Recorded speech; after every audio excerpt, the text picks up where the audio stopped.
Hello అండి. అందరికీ నమస్కారం.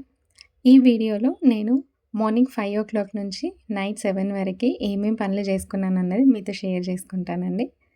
ఎవరైనా మన ఛానల్‌ని ఫస్ట్ టైమ్ చూస్తున్నట్టయితే నా వీడియోస్ మీకు నచ్చితే తప్పకుండా సబ్స్క్రైబ్ చేసుకొని నన్ను సపోర్ట్ చేయండి. మనందరం నైటే అనుకుంటాము మార్నింగే లేవాలి, పొద్దున్నే అన్ని పనులన్నీ చేసుకోవాలి హడావిడి లేకుండా అని. కానీ ఏదో ఒక రోజైతే బద్ధకంగా అనిపించి లేవలేకపోతూ ఉంటాం కదండీ! అలాంటప్పుడు ఒక 5, 10 నిమిషాలే కదా పడుకుందాము అని అనిపిస్తూ ఉంటుంది. కానీ ఆ 5, 10 నిమిషాలు మాత్రం మనం పడుకుంటే మాత్రం చాలా పనులన్నీ వెనకబడిపోయి ఉంటాయి. ఎందుకంటే రోజు ఒక టైం ప్రకారం మనం అన్ని పనులు చేసుకుంటూ ఉంటాం కదా! ఆ టైం మిస్ అయితే మాత్రం ఈవెన్ ఒక్క 5 మినిట్స్ మిస్ అయినా కూడా మనకి ఒక గంట పని వెనకబడిపోతూ ఉంటాము. ఉదయం పూట ఆ హడావిడి తలుచుకుంటే మాత్రం ఇంకొక 5 నిమిషాల ముందే లేస్తే బావుండు కదా అని అనిపిస్తుంది కదండీ! నేనైతే తప్పకుండా 5కి కానీ, 5:30కి కానీ తప్పకుండా లేస్తాను. ఎప్పుడైనా హెల్త్ బావుండదు అని అనిపించినప్పుడు మాత్రం ఒక హాఫ్ ఎన్ అవర్ లేట్‌గా లేస్తాను. కానీ ఆ రోజంతా హడావిడి పడుతూనే ఉంటానండి. అందుకని తప్పకుండా మార్నింగే లేవడానికి నేను ట్రై చేస్తూ ఉంటాను. ఇంకా మార్నింగ్ లేసిన తర్వాత ఊడ్చేసి ఇంక ఇంట్లో అయితే తప్పకుండా మాప్ పెడతానండి. మా ఇంట్లో చిన్న పాప ఉందని మీ అందరికీ తెలుసు కదా! సో, తన కోసం అయితే తప్పకుండా మాప్ పెడతాను ఇల్లంతా. ఇంకా దాని తర్వాత నేను చేసే ఫస్ట్ పని మొక్కలకి నీళ్ళేయడం. ఇవైతే బియ్యం కడిగిన నీళ్ళు. ఆల్టర్‌నేట్ డేస్ మాత్రం బియ్యం కడిగిన నీళ్ళు మొక్కలకేస్తానండి. ఇంకా ఆ పని అయిపోయిన తర్వాత పాలు తీస్తాను. ఫ్రిడ్జ్‌లోంచి తీసిన తర్వాత వాటి పైనున్న మీగడనైతే తీసి అలా స్టోర్ చేస్తూ ఉంటానండి. ఇంట్లోనే నెయ్యి చేస్తాను. ఇంకా కిచెన్ ప్లాట్‌ఫార్మ్, కిచెన్, స్టవ్ ఇదంతా నేను నైటే కడుక్కొని పెట్టుకుంటానండి. ఇంకా మనకి వంటకి ఏవైతే కావాలో అవన్నీ తీసి ముందే రోజు నైటే నేను రెడీగా పెట్టుకుంటాను. ఎందుకంటే మార్నింగ్ మనకొక 10 మినిట్స్ అయినా సేవ్ అవుతుంది కదా టైం అని చెప్పేసి. ఇంక ఇదంతా అయ్యాక కొంచెం బయట ఫ్లోర్ ఆరిన తర్వాత అయితే ఇలా ముగ్గేసి పెడుతూ ఉంటాను. మీ అందరికి ఒక విషయం చెప్పాలండి. ఇలాంటి మొక్కని మీరెప్పుడైనా చూసారా? అంటే నేను ఫస్ట్ టైమ్ అనమాట నర్సరీలో చూసి బాగా నచ్చి తీసుకొచ్చుకున్నాను. వీటికైతే ఇలా రెడ్ కలర్ లీవ్స్ ఒస్తాయి పువ్వులాగా. మళ్ళీ అదంతా కొంచెం పెరిగిన తర్వాత గ్రీన్ కలర్‌లోకి మారుతుందండి. నాకైతే చాలా బాగా నచ్చింది ఇంటి ముందర పెట్టుకుంటే. ఇంకా బయట ముగ్గు వేయడం ఆ పని అంతా అయిపోయిన తర్వాత ఇంకా స్నానం చేసేసి మళ్ళీ వంటగదిలోకొచ్చేస్తాను వంట స్టార్ట్ చేయడానికి. ఈరోజైతే నేను లంచ్ బాక్స్‌లోకి వంకాయ, ఉల్లికారం చేస్తున్నానండి. టేస్ట్ అయితే చాలా బావుంటది. మీలో చాలామందికి తెలిసే ఉంటుంది. గుత్తొంకాయ అంటే చాలా మందికి ఇష్టం గదండీ! ఇంకా గుత్తొంకాయ కన్నా ఈ ఉల్లికారం, వంకాయ అయితే చాలా బావుంటుంది టేస్ట్. సో, ఉల్లిగడ్డలైతే మనకి ఎక్కువగానే పడుతూ ఉంటాయి. ఇంకా నేను ఆ ఉల్లి పొట్టుని కొన్ని వాటర్‌లో అయితే అలా ఏసి ఇంకా ఒక 1 డే అలా పెట్టేసి మొక్కలకైతే వేస్తాను. ఒక మంచి ఫర్టిలైజర్‌గా గూడా యూజ్ అవుతుందండి. ఇంకా ఇప్పుడైతే కట్ చేసుకున్న ఉల్లిపాయలన్నింటిని మిక్సీలో వేసుకొని, అల్లం పేస్ట్ వేసేసుకొని, కొంచెం ఉప్పు, అలానే కొంచెం కారం వేసేసుకొని, కొంచెం ఎండు కొబ్బరి లేదా పచ్చి కొబ్బరి ఉన్నా బానే ఉంటుందండి. అవన్నీ కలిపి ఇలా మిక్సీ పట్టేసుకుంటే, ఇంక మనకి ఉల్లి కారం అయితే రెడీ అవుతుందండి. దీన్ని మనం నూనెలో కొంచెం వేయించుకొని తాలింపు పెట్టుకున్నా కూడా చట్నీలాగా బావుంటుందండి. ఇంకా ఆ ఉల్లి కారాన్నయితే ఇంకా ఇలా వంకాయల్ని మనం గుత్తొంకాయకి ఎలా అయితే కోసుకుంటామో అలా కట్ చేసేసుకొని అందులోకి మనం ఇది మసాలాని స్టఫ్ చేసుకోవడమే. ఈ కర్రీ అయితే మా హస్బెండ్‌కి చాలా ఇష్టమండి. చాలా ఇష్టంగా తింటారు. ఎప్పుడైనా ఏదైనా స్పెషల్‌గా చేయాలా అని తనని అడిగినప్పుడు మాత్రం గుత్తొంకాయ అనే చెప్తూ ఉంటారు. స్పెసిఫిక్‌గా తనకైతే ఇది చేయాలి, అది వండాలి, ఇది వండు అనైతే ఎప్పుడూ చెప్పరండి. పాపం ఏది వండినా కూడా తినేస్తూ ఉంటారు. తనకి హోమ్ ఫుడ్ అంటే చాలా ఇష్టం. ఇంకా బయట ఫుడ్ అయితే తనకి అస్సలు పడదండి. ఇంకెప్పుడైనా ఊరికెళ్ళినప్పుడు మాత్రం తప్పకుండా తన కోసం అన్నీ చేసి ప్రిపేర్ చేసే వెళ్ళాల్సొస్తుంది. ఇంకా మనం నార్మల్‌గా తాలింపు ఎలా వేసుకుంటామో అలా వేసేసుకొని, ఈ ముక్కలనన్నింటిని ఒక 5-10 నిమిషాలు అలా మగ్గనిచ్చేయాలి మూత పెట్టేసి. మనం గుత్తొంకాయ ఎలా చేసుకుంటామో సేమ్ ప్రాసెస్ అండి. కాకపోతే అందులో పెట్టే మసాలా మాత్రమే వేరు. ఎక్కువగా ఉల్లిపాయలతో మనం మసాలా చేసి ఇంకా అందులో పెట్టేస్తాము. ఇంకా మిగిలిన మసాలా ఏదైతే ఉందో ఈ ఆ మసాలా అంతా ఈ వంకాయలన్నీ మగ్గిన తర్వాత అందులో కడాయిలో వేసేసుకొని మళ్ళీ కొన్ని వాటర్ అయితే వేసేసుకోవాలండి. ఎక్కువ గ్రేవీ కావాలి అనంటే మీరు ఎక్కువ వాటర్ అయినా వేసుకోవచ్చు. లేదు ఇలా కొంచెమే గ్రేవీ కావాలి అనుకుంటే తక్కువ వాటర్ ఏసుకోండి. మళ్ళీ ఒక 5 నిమిషాలు మూత పెట్టి మనం మగ్గనిస్తే ఇంకా కర్రీ అయితే రెడీ అవుతుందండి. చాలా ఈజీ అండ్ చాలా సింపుల్‌గా తక్కువ టైంలో అయిపోతుంది. అండ్ టేస్ట్ కూడా బావుంటుందండి. ఇంకా కర్రీ ప్రిపేర్ చేసేసిన తర్వాత ఇక్కడ నేను ఉప్మా చేస్తున్నానండి. ఉప్మాలోకైతే మొన్న నేను ప్రీవియస్ వ్లాగ్‌లో చూపించాను కదా! పచ్చికారం చేశానని. ఇంకా మిరపకాయల బదులైతే పచ్చికారమే వేశానండి. ఇంకా మరోవైపు అయితే నేను పుదీనా అలానే కొత్తిమీర ఈ క్యూబ్స్ అయితే నేను ఎలా చేయాలి అనేది మీకు నెక్స్ట్ వ్లాగ్‌లో చూపిస్తాను. ఇవి చేసి పెట్టుకుంటే మనకి చాలా త్వరగా అయిపోతుందండి రసం. ఈ ఎండాకాలంలో నార్మల్ కర్రీస్‌తో తినడం కన్నా ఇలా సాంబారు, రసంతో తినడం ఎక్కువగా ఇష్టపడుతూ ఉంటారు కదా! అందుకని కొత్తిమీర ఒక క్యూబు, పుదీనా గూడా కొంచెం వేసేసి, ఇంక అందులో చింతపండు వేసేసి మరిగించి తాలింపు పెట్టేశాను. చాలా బావుంటుందండి టేస్ట్ అయితే. ఇంకా అదంతా అయిపోయిన తర్వాత అయితే తనకి నేను టిఫిన్ సర్వ్ చేసే కంటే ముందే ఇలా లంచ్ బాక్స్ అయితే ప్యాక్ చేసి పెట్టేస్తాను. ఇంకా ఒకవైపు అయితే ఉప్మా కూడా అయిపోతుందండి. పచ్చికారం వేసుకున్నా కూడా టేస్ట్ అయితే అస్సలు మారదండి. మనం మిరపకాయలు వేసుకుంటే ఎలా అయితే టేస్ట్ ఉంటుందో అలానే ఉంటుంది. ఒక్కోసారైతే మనం టైం వెంట పరిగెత్తుతూ ఉండాలి. మన కోసం మాత్రం ఒక్క నిమిషం కూడా అస్సలు ఆగదు గదండీ! ఉన్న టైంలోనే మనం ఆ టైంని మేనేజ్ చేస్తూ అటు టిఫిన్, ఇటు లంచ్ బాక్స్, అటు ఇంట్లో పని, ఇటు పిల్లలకి తినిపించడం, అటు బౌల్ కడిగేసుకోవడం అమ్మబ్బో! చాలా పనులుంటాయి కదా! ఒక్కోసారి తలుచుకుంటేనే ఇంకా 5, 10 నిమిషాలు కూడా పడుకోవాలి అని అనిపించదు. ఇంక ఇక్కడైతే జ్యూస్ చేశానండి ఈరోజు. అందరి కోసం అండ్ బృందాకైతే ఇంకా తాగిచ్చేస్తున్నాను. స్నానం కూడా అయిపోయింది తనది. ఇంక ఇక్కడైతే మా హస్బెండ్‌కైతే నేను టిఫిన్ సర్వ్ చేస్తున్నాను. ఈరోజైతే ఉప్మా, జ్యూస్ అందులోకి సాంబార్ అట్లానే డేట్స్ అనమాట 2 డేట్స్. మా హస్బెండ్ అయితే బ్రేక్‌ఫాస్ట్ తినేసి ఆఫీస్‌కెళ్ళిపోయారండి. ఇంకా వెళ్ళిపోయిన తర్వాత అయితే బృందాకి కూడా తినిపిచ్చేసాను. రెడీ చేసి ఒక మిల్లెట్ బిస్కెట్ అయితే తనకిచ్చాను. టీవీ చూస్తూ తింటూ ఉంటుంది. ఇంకా నేనైతే ఒకవైపు మళ్ళీ సింక్, కిచెన్ ప్లాట్‌ఫార్మ్, స్టవ్ కూడా కడిగేసి, గిన్నెలు కూడా కడిగేసి పెట్టాను.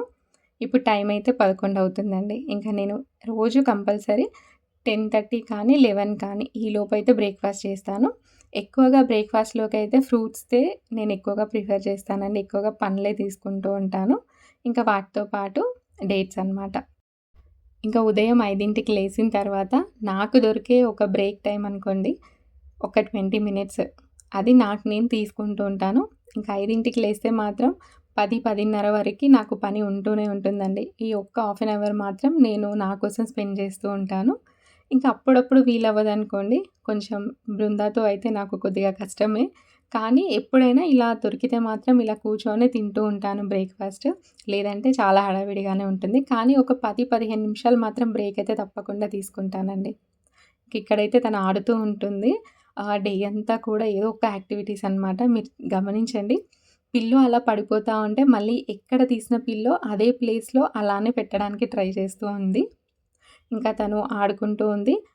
తనకైతే 12:30, 1:00 వరకైతే నేను రైస్ అయితే తినిపిచ్చేస్తాను. ఇంకెందుకంటే తను పడుకుంటుంది. పడుకొని లేస్తే మాత్రం అస్సలు తినదండి. అందుకే ముందుగానే నేను తినిపెట్టేస్తాను తనకి. ఇంకిక్కడైతే ఒక్కసారి చూసిందండి మమ్మల్ని. మేము కుండలోంచి వాటర్ తీసుకోవడం. ఇంకా తనెప్పుడు చూసిందో తెలీదు. అలా ఇంకా మళ్ళీ కుండలోంచి వాటర్ తీసుకొని కుండ పైన మళ్ళీ ఆ ప్లేట్ పెట్టేసి ఇంకా వచ్చేస్తది. చాలా క్యూట్‌గా అనిపిస్తూ ఉంటుందండి బృందాన్ని చూస్తూ ఉంటే. వాళ్ళు చేసే చిన్న చిన్న యాక్టివిటీసే కానీ బాగా అనిపిస్తది నాకైతే. చాలా ఫాస్ట్‌గా అబ్జర్వ్ చేస్తుంది తను. ఇంకా కాసేపు తనని ఆడించేసాను. పడుకుంది తను. ఇంక ఈలోపైతే మార్నింగ్ వాషింగ్ మిషన్‌లో బట్టలేసానండి.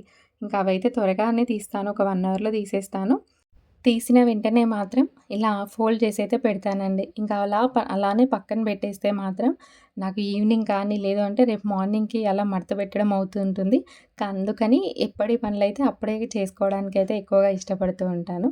ఇంక అవన్నీ మడత పెట్టేసి మళ్ళీ ఎక్కడియక్కడ సర్దేసి పెట్టాను. ఇంక ఇక్కడైతే ఈ కార్నర్‌లో కొంచెం మేము చెట్టు పెట్టాం గదా! అది ఎందుకో తెలీదు.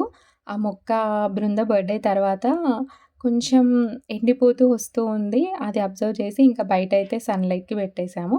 ఇక్కడ ఖాళీగా ఉంది కదా ప్లేస్ అని జెప్పేసి ఇలా అయితే ఆర్గనైజ్ చేశానండి. రోజంతా చేసే పనులలో నాకెక్కువగా హ్యాపీనెస్ ఇచ్చేది ఈ కార్నర్ ప్లేస్‌ని ఆర్గనైజ్ చేయడం. సో, అందుకే చేస్తూ ఉంటానండి. ఆ పని అయిన తర్వాత కొంచెం మీగడ అనేది ఉండే. చాలా డేస్ అయిందండి ఆ మీగడని నేను స్టోర్ చేసి పెట్టి. ఇంక ఈరోజైతే నెయ్యి చేద్దామని చెప్పేసి వెన్నపూస అయితే తీసి ఇంకా నెయ్యి కాగబెట్టడానికైతే పెట్టాను. మనం నెయ్యి కాగబెట్టేటప్పుడు తమలపాకు కానీ, లేదు అంటే లవంగాలు గానీ వేస్తే ఫ్లేవర్ బావుంటుందండి. ఇంకొక వైపు నెయ్యి కాగుతూ ఉంది. ఇంకో వైపు అయితే ఇలా కొంచెం జిడ్డు పట్టేసాయి. మనం నెయ్యి పోసుకొని పెట్టుకుంటాం కదా ఆ గిన్నెలు. అందుకని కొన్ని వేడి నీళ్ళు పోసైతే ఇలా పక్కన పెట్టేశాను. ఆ పని తర్వాత ఎల్లిపాయల పొట్టు అయితే మొత్తం పూర్తిగా ఒలిచేసానండి. ప్రీవియస్ వ్లాగ్‌లో చూపించాను కదా! ఇక దాంతో పాటు అల్లం కూడా. ఇక్కడ అల్లం పొట్టయితే కొంతమంది అల్లాన్ని నానబెట్టి తీస్తూ ఉంటారు గదండీ! కానీ నేను అలా చెయ్యను. తీసుకొచ్చిన అల్లాన్ని ముందుగా అయితే ఎక్కువ మట్టి ఉంటే మాత్రం ఒక్కసారైతే కడుగుతానండి. లేదు అనంటే ఇంకా కడగకుండా పొట్టయితే తీసి దాని తర్వాత కడిగి ఆరబెట్టి ఇలా ముక్కలుగా కట్ చేస్తాను. అల్లం వెల్లుల్లి పేస్ట్ చేసినప్పుడు మాత్రం నేను ఒక 3 రకాలుగా అయితే చేసుకుంటానండి. ఒకటైతే ఇలా అల్లాన్ని సెపరేట్‌గా మిక్సీ పట్టేసి ఒక క్యూబ్స్ లాగా చేసి స్టోర్ చేసుకుంటాను. మనం ఇలా చేసి పెట్టుకుంటే మనకి కావాలన్నప్పుడు అల్లం డీటాక్స్ వాటర్ అయినా తాగొచ్చు.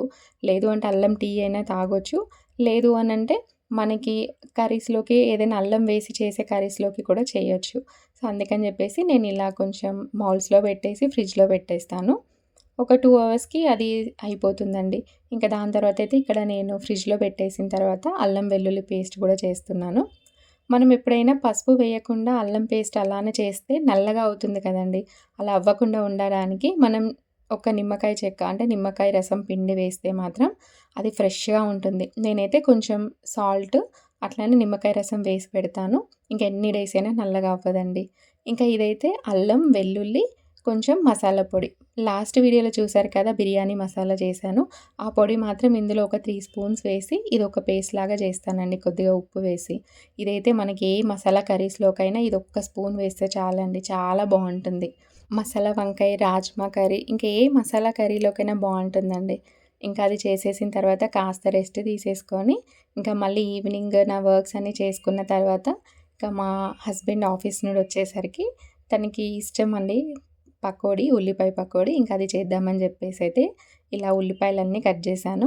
మనం రాజస్థానీ హోటల్‌లో చూస్తాం గదండీ! మెయిన్‌గా వాళ్ళ పకోడీ అయితే కరకరలాడుతూ ఉంటుంది. సో, అలా రావాలి అంటే ఇక్కడ మీకొక చిన్న టిప్ చెప్తానండి.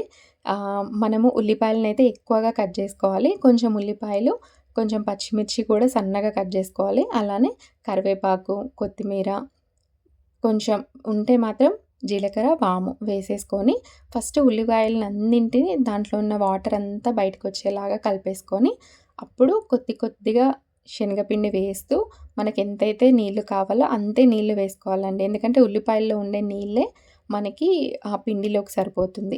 సో, అలా కలుపుకున్నప్పుడు మాత్రం మనము పకోడీ వేస్తే చాలా కరకరలాడుతూ ఉంటుంది. అచ్చం మనకి హోటల్‌లో లాగా ఉంటుందండి టేస్ట్. మనం గోలిచ్చేటప్పుడు కూడా కొంచెం మంట ఎక్కువగానే ఉండాలండి వేసేటప్పుడు. వేసిన తర్వాత కొద్దిగా సిమ్‌లో పెట్టేసుకుంటే మంచిగా కరకరలాడుతూ వస్తాయండి. ఇంకిక్కడైతే నేను ఒకవైపయితే పకోడీ చేసేస్తున్నాను. ఇంకా మీకు చూపియట్లేదు గానీ, ఇంకో వైపు మాత్రం బృంద నన్ను లాగుతూ ఉంటుంది. తన్ని ఆడిపించాలని జెప్పేసి. ఇంకా పకోడీ వేసేసిన తర్వాతయితే మళ్ళీ తనకి స్నానం చేపిచ్చేసి తినిపిచ్చేస్తాను మా హస్బెండ్ వచ్చేసరికి. సో, చూసారు కదండీ! నేను చేసుకున్న చిన్న చిన్న పనులు.